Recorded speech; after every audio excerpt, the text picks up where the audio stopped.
ماینکرافت، ولی با هر پرشی که انجام میدیم کیفیت بازی خفن تر میشه. حاجی انگار اولین نسخه ماینکرافت دارم. وات دید خورشید چرا 1 پیکسلیه؟ نه ببین من تحمل این کیفیت رو ندارم، باید بپرم.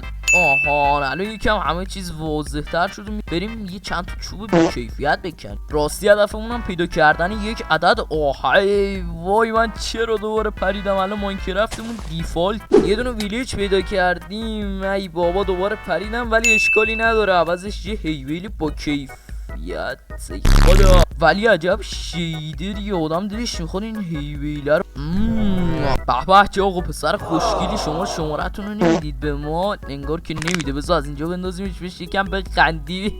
در این ویلیجر هم عجب خوشگلی شد. چه در خوشگلی دارم. بذارین تو درشون چه تخت خوشگلی. به ولی این کیفیت کافی نیست، بیشترشو میخوام. یو اول فرساجی همه چی 4K 3D شده. از شما سنگو نگاه کن، آدم دلش میخواد سنگ بکنه فقط. یا این که رفتین تیبل که میتونید مخلفاتش رو روش ببینید. 3 بلاک میرم بالا و آمادم که کیفیت به بالاترین برسه. اینجاست که دیگه داره دود از سیستمم